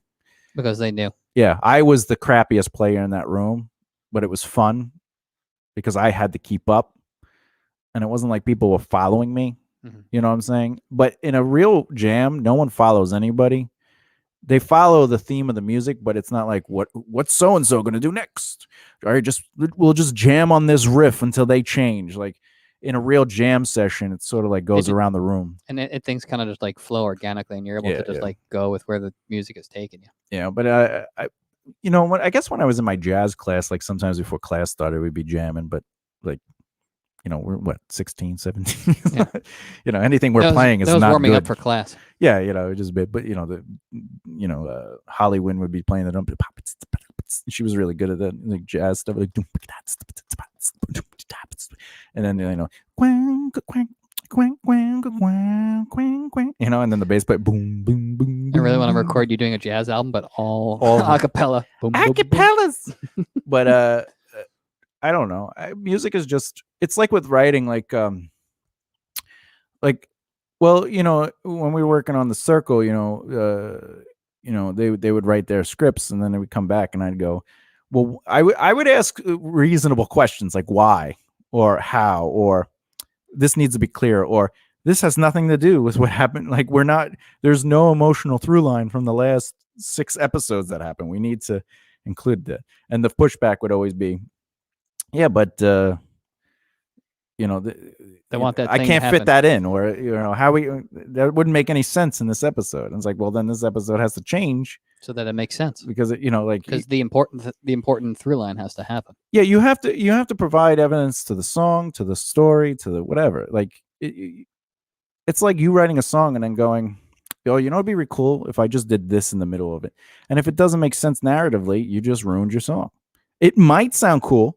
It might be awesome that it happens, but the song itself is ruined. It just is. What sounds cool isn't necessarily good, and what's good doesn't necessarily sound good. Isn't necessarily cool. And the secret to creativity is learning how to do things good and make it cool. Learn the rules so you can bend and break. Yeah, you can.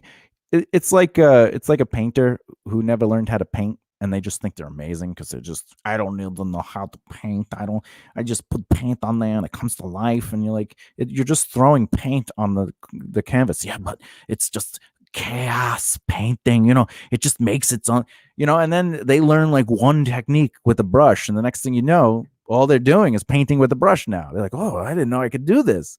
And then they master how to paint with that brush. And now they're taking their chaos painting and their brush painting and they're molding it and they're able to, because every tool you master, you have more control over manipulating how its functionality is. Mm-hmm. It's the same thing with music. If you just learn heavy metal, you're not going to be a versatile writer. You just can't. It's impossible.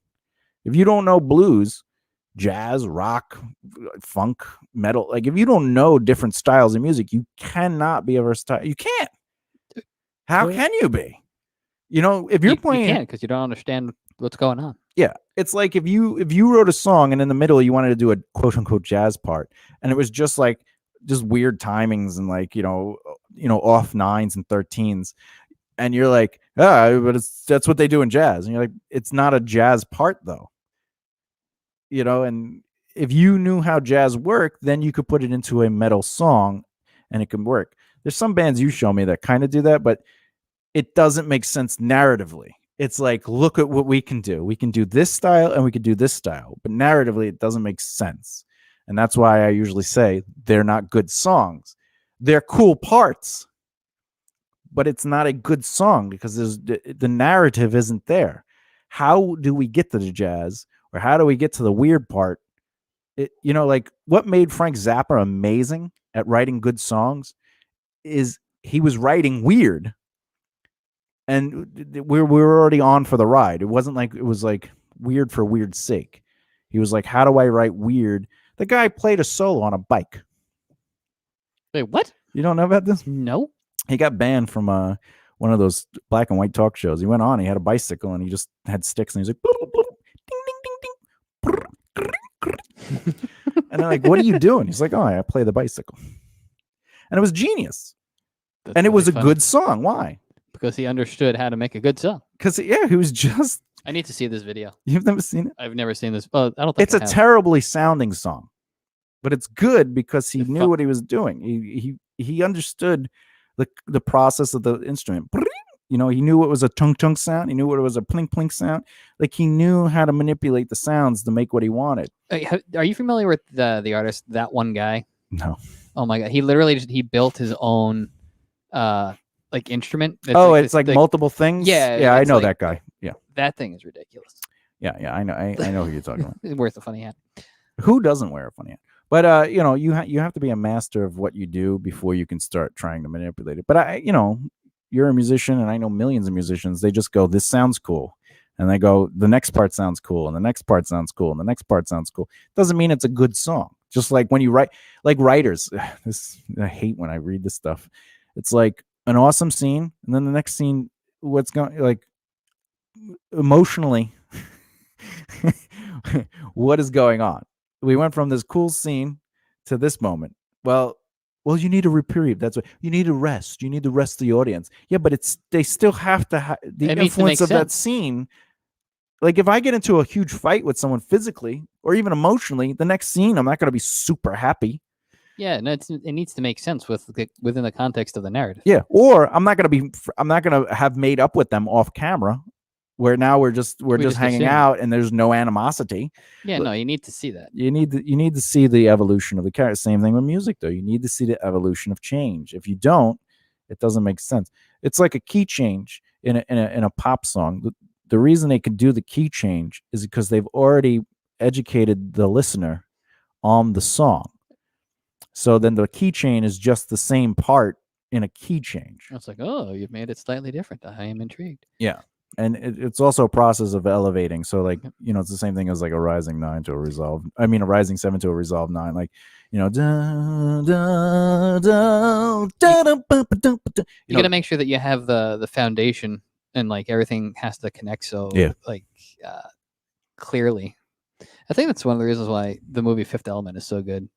And like, it's just so ridiculous, but everything is just so neatly like written in and explained, and like I mean there's a lot of fluff in that movie, but everything kind of happens because it has to happen. And I love that movie, but that movie's amazing. It's one of those movies that's like several genres in one, so kind of it works that way. But I really want that movie to take place in the Blade Runner universe. Like aesthetically it totally looks like it does.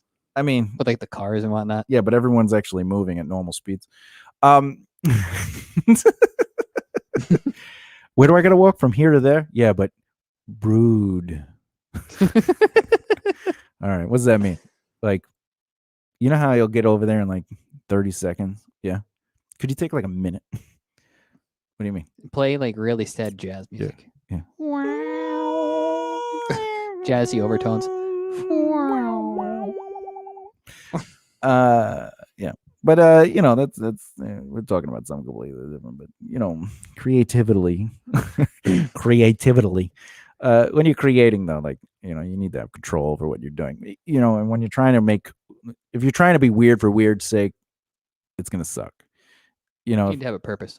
Yeah, if you're trying to write, you can. I don't think anyone could write just cool stuff and make it work. Because the moment you make it work, it's no longer cool stuff. Now you're making something work with cool stuff in it. But if you're just like, all right, we need, it'd be great If there's a blow up, there's an explosion. There's Michael Bay. somebody who loves somebody dies, and they're victorious. All right, how do we Michael get Bay. to those beats? Well, Michael Bay is blow up, blow up, blow up, blow up, blow up, emotional moment, blow up, blow up, blow up. But like You forgot slow panning. slow panning. Yeah. Well, the spin around the circle. Yeah, that's Oh, yeah. called the Michael Bay spin.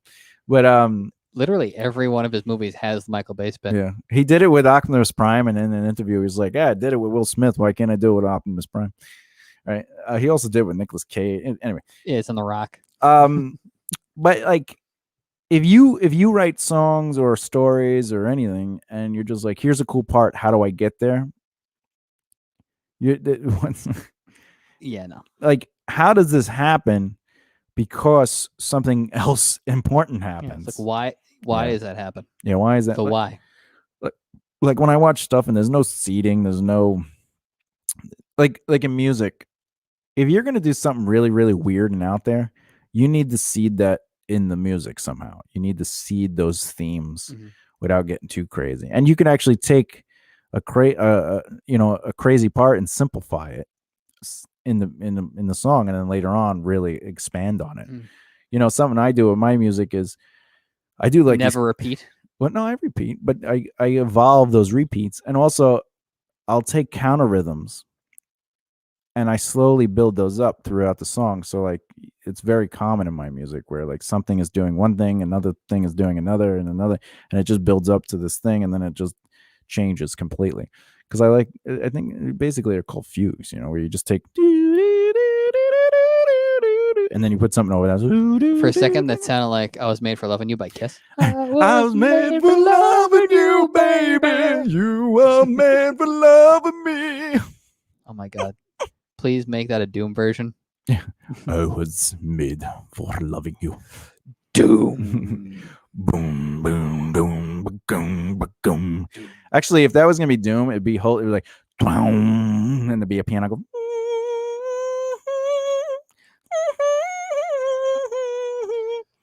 Doom.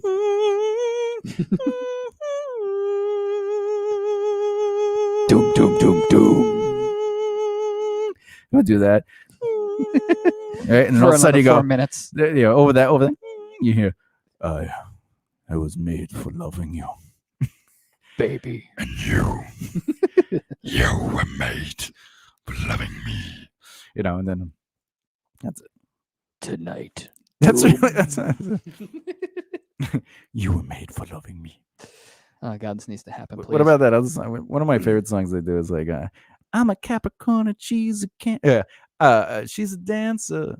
I'm a romancer. She's a Capricorn and I'm a Cancer. Wait, what? It's one of those songs they do. You don't listen to Kiss, so no. I know, like the hit. The songs. hit. The hit is on fire. All right, I guess we're done. I need food. I'm hungry. What time is it?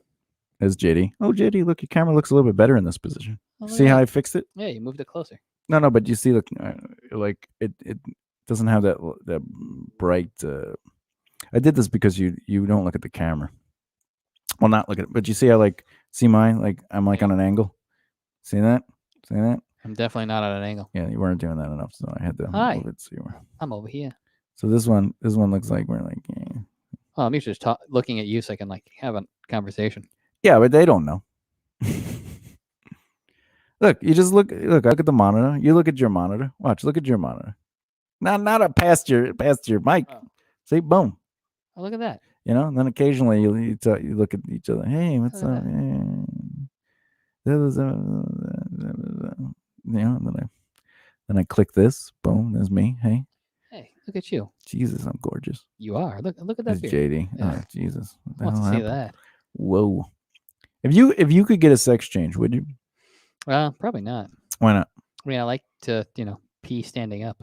That's the only reason. Because girls one can reason. pee standing up. You know that, right? They thumb it. It's like a hose. Also, they have the device. Then yes, I am already in for the sex change because I am definitely going to play with that hose squirt. Do you think? How would you feel if you woke up with breast but had a penis? Confused? I mean, would you be upset though if they were like nice C's? I mean, I would probably explore myself a little bit. but I'll also be very confused as to how this happened. I would question whether or not I got stung by like 2 spiders in the middle of the night. How did you go to the doctor and they go, appears here you've been working out a lot, and according to the scientific article written by Thomas J. Bellezza, a guy with breasts have a small penis. Oh God, how did they find them? Jesus, God, I didn't even choose this. This is so weird. They were big before, and then like my boobs grew, and now I'm like, where's my penis? Would you be upset if you woke up and your penis was an inch hard? Well, like you woke up and you're like, why is my penis an inch hard? So like it's fully erect, but it's only an inch. Oh, it definitely is erect now because it's only an inch. I would definitely be not happy. Why wouldn't you be happy though? Like, what the hell can you do with that? Well, all right. Like, what about life? But see, like when it's like not erect, it would be really hard to aim to pee, and then when it's erect, it's an inch either way. Oh, it just hardens. That's a whoop. Yeah. Well, it'll definitely be hard to aim and pee. You're telling me you can't pee when it's cold? You're telling me it's 5 inches long when it's freezing? No. I know. It's hard to when it's curled up like a turtle head. But it's also just really hard to pee when you have an erection. Well, not yours. It's an inch.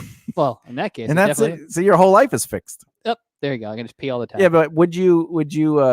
But see, that's the thing. Life is beyond the penis. You know what I'm saying? Like relationships want intimacy. It's not always about the sex, and sex is only good with intimacy, and you don't need a large penis for that. And if a girl is disappointed because your penis is small, then you need to learn other techniques. Because how do lesbians make love without a strap on? It's a good point, right? You think they're looking at each other like, I love you and everything, and like, I want to grow old, but you don't have a penis. No, they're like, we have it work. They make because there's intimacy. Ooh. The size of your tiny penis. Isn't it? You know what? The TikTok has this really funny video where this guy comes into the room to his girlfriend. He's like, "Hey, babe, I found out why my penis is small." And she's like, "Oh, why is that?" And he's like, wait, you think my penis is small?" And she's like, "What? Well, how'd you find out though?" And he's like started. I don't know if it was real or not, but it was so funny. And he like almost started crying, like his eyes watered up. That's really funny. I'd be afraid if my penis was smaller than 7 inches. I wouldn't even know what to do. Like, how do people, because I have an average size, so anything smaller than that would be tiny. Yeah, well, sitting is a lot easier. Wait, what? I just tape it. I use a paper clip. Ow. Right? Or a thumbnail. You don't do that? No, that sounds pointy and owie. That's why I got the Prince Albert, because I could just. Yeah, no, it's like the little leather strap. You just take the Prince Albert and put it through. Oh my god! Would you ever get a tattoo on your penis? No, I don't want anything stabby near my penis. Why not? It's tender. What if you and a girl fell madly in love, and she's like, "I'll tattoo your name on my lip down there, and you tattoo my name on your penis"? I would be like, "You have fun with that. I am still not doing that." You should be like, "I'll absolutely do it. You first." And it's like, "Oh, you really do love me," and crazy. You're not gonna do it? No. I was never gonna do it. Well, I'm breaking up with you. Okay. Right. Well, good luck getting rid of my name. Yeah. That'd be terrible. Every guy that goes down afterwards is like, "Oh, who's JD? Who's Jada?" Oh, you really like Jack Daniels? Sure. Yeah. It stands for Jack Daniels. Okay, dude. Jack Daniels. I would have to say this much though. Anyone who gets a name of somebody on their body, unless it's their kid, is ridiculous. Or maybe like a parent. Or maybe a parent, like if you like someone them. someone like somebody that you have to have in your life that you care. But like, if I find a girl that I fall in love with, the most I will do will write her name down. I will text you and say your name. Yeah. I will constantly say your name, but I will not put it on my body, and not because I don't want to. It's just I don't want to. Yeah. I definitely agree with that. I've always been kind of iffy on the idea of having names tattooed or like just words in general. Yeah, I want to put like a Japanese symbol on my chest, and I want to think it's one thing, but I don't want them to tell me what it really means. But I'm like, put peace on here. It means tiger. Yeah, and they're really, like, yeah, Italian douchebag means sloth. Schlong in Mandarin. You have to get the bigger one. Get the bigger one. No, the bigger one.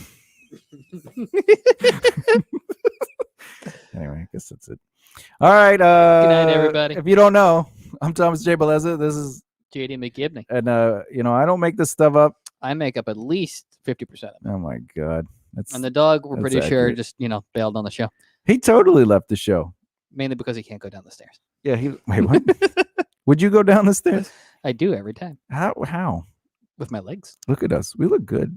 I don't know about you, but this red background really makes the light work good. Yeah, it definitely makes everything pop. It's like Yeah. we're here. That other like darker red, it just eats up the light, so it doesn't really pop it.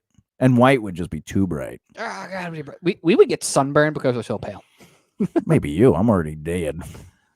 Would you rather be a living dead? Like like a vampire, but without the vampire powers? Like you're just living dead? Mm-hmm. Or